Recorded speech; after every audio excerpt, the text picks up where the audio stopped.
साथियों नमस्कार। मैं विनय आपका स्वागत करता हूं आपके अपने YouTube channel our past and future पर। हमारी इतिहास की चल रही छोटे छोटे टॉपिक्स की सीरीज में आज का जो विषय है वो है विवाह, जिसे हम लोग इंग्लिश में मैरिज बोलते हैं। भारतीय संस्कृति के अनुसार और भारतीय पौराणिक जो आस्थाएं हैं, परंपराएं हैं, उनके अनुसार विवाह को 8 प्रकार से बांटा गया है। वो 8 प्रकार कौन कौन से हैं, पहले एक बार मेरे साथ दोहरा लीजिएगा, फिर हम लोग इस पे आगे एक एक करके चर्चा करेंगे। तो पहला है ब्रह्म विवाह, उसके बाद है देव विवाह, फिर आर्ष विवाह है, उसके बाद है प्रजापात्य विवाह, फिर गंधर्व विवाह है, उसके बाद असुर, उसके बाद राक्षस और उसके बाद पैशाच विवाह। साथियों, ये कोई विशेष विधि भी नहीं थी। जो नीचे वाले खास तौर से आपको नज़र आ रहे हैं तो उनको भी हम लोग देख लेंगे, लेकिन जो विशेष तौर से ऊपर वाले हैं उनको स्पेशली आपको पढ़ना है। यहाँ से एग्ज़ाम में आने का विशेष रोल रहता है। तो चलिए एक एक करके हम लोग देख लेते हैं।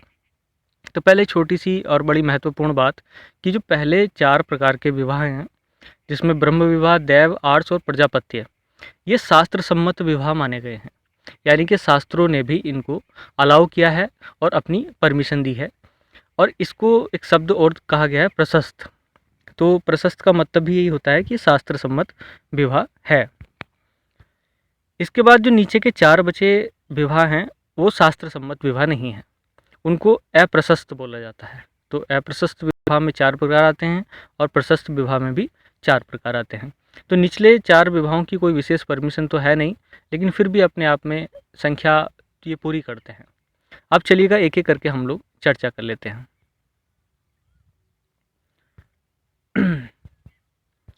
तो यहाँ पर आप देखेंगे मैंने विवाह के तौर पे लिखा, पहले कुछ महत्वपूर्ण पॉइंट पढ़ लेते हैं एक बार।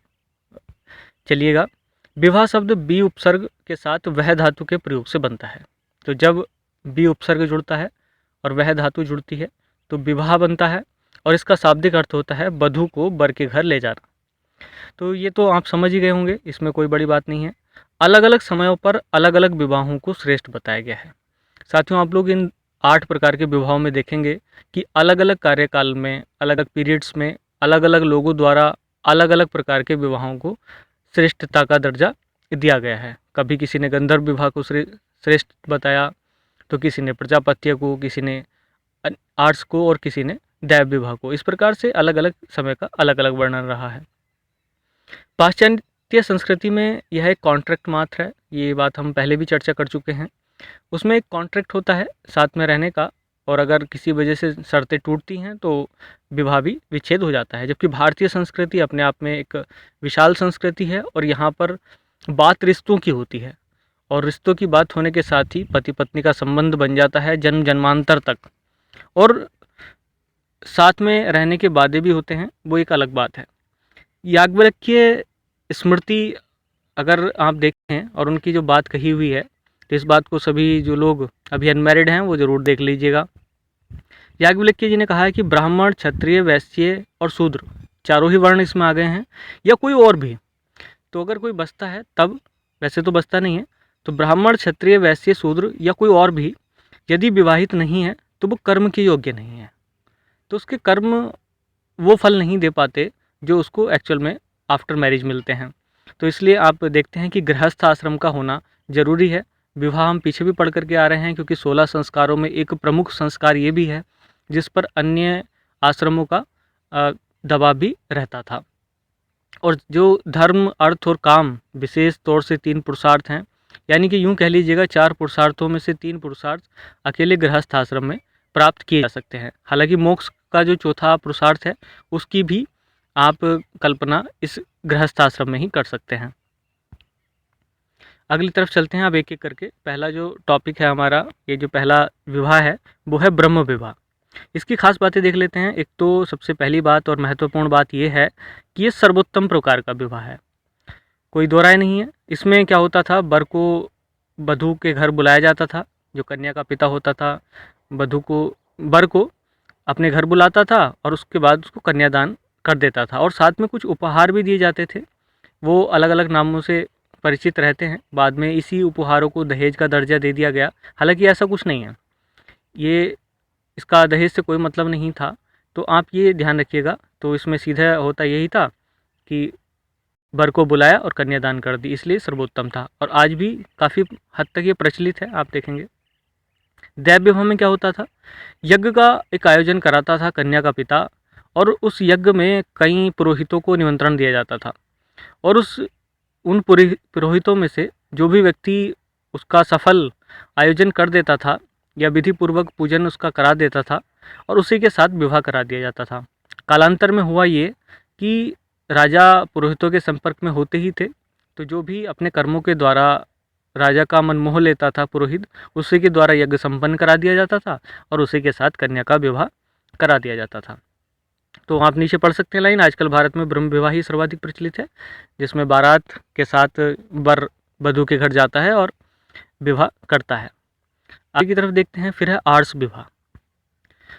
कन्या का पिता वर को कन्या प्रदान करने के बदले एक जोड़ी गाय और बैल प्राप्त करता था। साथियों देखो, यहाँ पर आप देख सकते हैं कि उल्टा प्रचलन हो रहा है। इसमें उपहार देने की बजाय उपहार लिया जा रहा है। हालांकि ये किसी प्रकार की बिक्री नहीं है। आप अगर ये सोच रहे हैं कि ये कन्या का मूल्य लगाया हुआ है, तो ये नहीं है। नीचे देख लीजिएगा आप, यह कोई कन्या का मूल्य नहीं था। मूल्य होने की दशा में यह असुर विवाह की श्रेणी में आता। असुर विवाह का जो मेन कंटेक्स्ट है वो यही है। इसमें महिला की खरीद फरोख्त होती थी।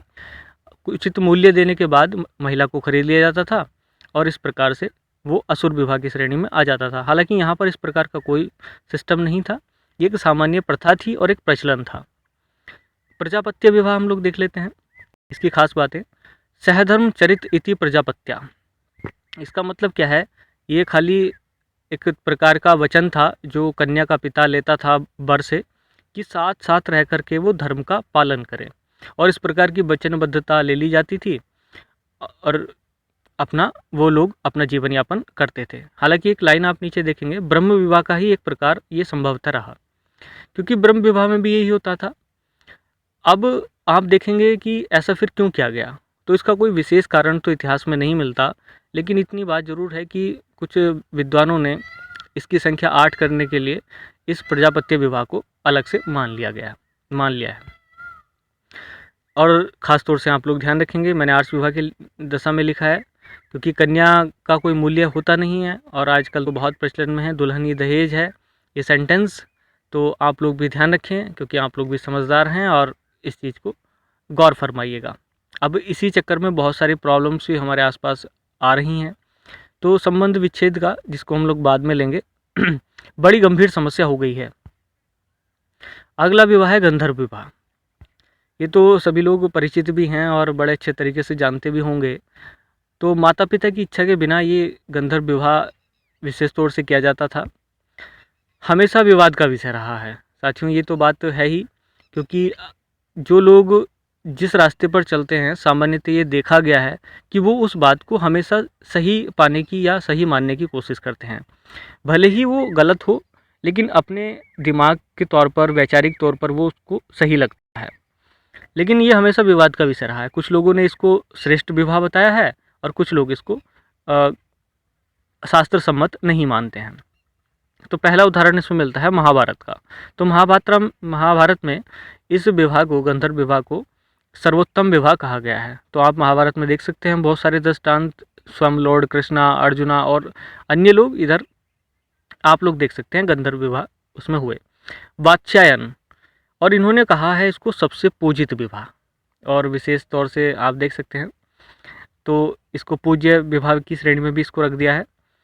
अन्य विवाह जो बचे हैं 3 प्रकार के, वो देख सकते हैं। असुर विवाह, जिसमें कन्या की बिक्री होती थी, मैं अभी पीछे बात ही कर रहा था, तो आप लोग उसके साथ इसकी मैचिंग ना करें। राक्षस विवाह होता था, जिसमें बलपूर्वक कन्या का अपहरण कर लिया जाता था, और उसके बाद उसी व्यक्ति के साथ कन्या का विवाह करा दिया जाता था। हालांकि कराना या ना कराना एक अलग बात थी, क्योंकि एक मजबूरी भी हो जाती थी, तो यहाँ पर कोई विशेष प्रकार के संबंध स्थापित हो पाना मुश्किल होता था, लेकिन फिर भी इसको एक प्रकार के संस्कार में ही रखा गया है।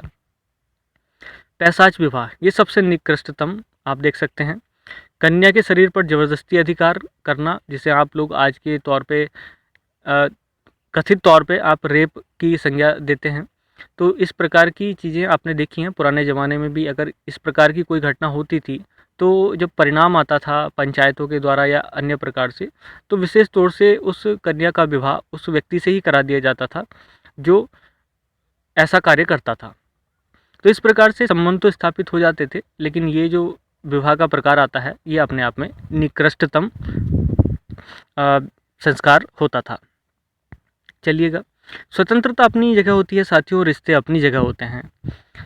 अगर हम लोग स्वतंत्रता के नाम पर कुछ कार्य ऐसे कर लेते हैं तो बड़ी भारी दिक्कत हो जाती है, क्योंकि ये बात तो सत्य है कि ये संस्कार ऐसा था कि अभी हम पीछे पढ़ कर के आ रहे हैं, याज्ञवल्क्य जी ने कहा है कि जरूरी है, और संस्कार 16 जो हैं उनमें से एक हिस्सा है इसका भी। और धर्म, अर्थ और काम, मोक्ष जो चारों पुरुषार्थ हैं वो पाने का भी यही स्रोत है, और पितृ ऋण से मुक्त होने का भी यह अधिकार है। तो साथियों, इस संस्कार से तो सभी लोग गुजरते ही हैं, भले ही हम लोगों ने अपने पिछले जो संस्कार हैं वो किए हों या ना किए हों। तो आपको ध्यान रखना है हमेशा कि स्वतंत्रता हमारी अपनी जगह होती है और रिश्ते हमारे अपनी जगह होते हैं। चलिएगा, आगे की तरफ देखते हैं कुछ महत्वपूर्ण बातें जो हम लोग इससे जुड़ी हुई कर लेते हैं, विवाह से ही जुड़ी हुई। साथियों, अब आप देखते हैं कि दो प्रकार से विवाह सामान्य तौर से प्रचलित थे इनके अलावा, जिसे आप बोलते थे सवर्ण और दूसरे अंतर्वर्ण विवाह। सवर्ण का मतलब होता है स मतलब समान, जब कन्या और वर दोनों का वर्ण समान होता था। साथियों, ऋग्वेद के 10वें मंडल के पुरुष सूक्त में आप देखेंगे कि 4 वर्णों की कल्पना की गई है, और उन 4 वर्णों में ब्राह्मण, क्षत्रिय, वैश्य और शूद्र, उन चारों में से अगर आप देखते हैं कि कन्या और वर दोनों समान वर्ण के हैं तो वो सवर्ण विवाह कहा जाता था। और अंतर्जातीय जिसे आप लोग बोलते हैं, आज अंतर्जातीय हो गया है, पहले अंतर्वर्ण विवाह था, क्योंकि वर्ण और जाति में थोड़ा अंतर है साथियों, आप लोग समझ सकते हैं। वर्ण कर्म आधारित था और जाति आज ये बड़ी गंभीर समस्या हो गई है, और ये वंशवाद का समस्या यहाँ से पैदा हो गया। तो इसमें अलग अलग वर्ग के होते थे, वर्ग और कन्या, और उसके साथ ही होते थे अनुलोम विवाह और प्रतिलोम विवाह। अनुलोम विवाह में होता था कि उच्च वर्ण का वर और निम्न वर्ण की कन्या होती थी। उल्टा अगर इसका लिखा हुआ है तो प्रतिलोम विवाह, जिसमें निम्न वर्ण का वर और उच्च वर्ण की कन्या। साथियों, मैं फिर दोबारा से कह रहा हूँ कि यहाँ पर वर्ण लिखा हुआ है, जाति नहीं। बाद में यही वर्ण व्यवस्था चल करके आगे जाति में कन्वर्ट हो गई। और अगर आपको वर्ण को और ज़्यादा समझना है तो हमारे जो इतिहास के टॉपिक हैं छोटे छोटे, वर्ण व्यवस्था नाम से, आप उसमें भी जा करके देख सकते हैं, प्लेलिस्ट में आपको वो सीरीज़ मिल जाएगी। चलिएगा आगे। और उसके अलावा थी बहुपत्नीत्व विवाह और बहुपतित्व विवाह। साथियों, समय के साथ साथ परिवर्तन हमेशा होता है, तो ऐसे ही कुछ परिवर्तन आपको देखने पड़ते हैं, जहाँ पर जब बहुपत्नीत्व विवाह की बात आती है तो एक महिलाओं की ये अवस्था थोड़ी कठिन वाली होती है। जब एक व्यक्ति एक से ज़्यादा महिलाओं के साथ संबंध बनाता था और मैरिज करता था, तो ये अलग प्रकार की सिस्टम थी। और बहुपतित्व विवाह में एक ही महिला कई सारे पुरुषों के साथ रहती थी या उनको अपना वर मानती थी। महाभारत में आपका उदाहरण इसका मिल जाता है। नियोग प्रथा एक ऐसी ही प्रथा थी साथियों, आप देखेंगे कि पति के छोटे भाई के साथ विवाह, ये प्रथा पहले से ही रही है। हड़प्पा काल से ही हम लोग इसको देखते चले आ रहे हैं। अगर दुर्भाग्यवश कुछ ऐसा हो जाए जिसमें पति सक्षम ना रहे या दिवंगत हो जाए या कुछ अन्य कारणों से, तब उसके स्थान पर पति के छोटे भाई से विवाह करने की अनुमति शास्त्र उनको देते हैं। और सबसे लास्ट की बात जो विवाह में आती है वो आती है संबंध विच्छेद या तलाक। साथियों, ये तो बात हम कल भी कर चुके थे कि भारतीय संस्कृति में जो विवाह का विच्छेद है या जिसे हम लोग तलाक बोलते हैं, वो एक बड़ा मुश्किल काम है और दुष्कर काम है। और मैं तो ये कहूँगा कि ऐसा हिंदू धर्म को मानने वाले लोग या अन्य लोग भी, जिसमें किसी महिला की मर्यादा का हनन होता है या पुरुष की मर्यादा का हनन होता है, वो कार्य ना करें। विशेष तौर से महिलाओं का स्थान अपने आप में अलग है, और ये बात हमारे शास्त्रों में भी कही गई है, यत्र नार्यस्तु पूजन्ते रमन्ते तत्र देवता। जहाँ पर नारियों की पूजा होती है वहाँ देवता भी निवास करते हैं। और इसी बात को थोड़ा ध्यान में रखते हुए मैं आप लोगों से एक सवाल भी यहाँ पूछना चाहूँगा। साथियों, मैंने तो अपने विचार रख दिए, आप अपने विचार के हिसाब से बताइएगा कि इसमें कौन सा प्रकार का विवाह आप लोगों को श्रेष्ठ लगता है और कौन सा विवाह आपको निकृष्टतम यानी कि खराब लगता है। तो ये बात आप लोग कमेंट बॉक्स में ज़रूर बताइएगा, और पॉसिबल हो तो कोशिश करिएगा कि आप अपने नोट्स बनाते चलें। वैसे तो मैं डिस्क्रिप्शन में इसकी PDF का लिंक दे देता हूँ, और बाकी आपकी इच्छा है जैसे आप लोग करें। जय हिंद, जय भारत।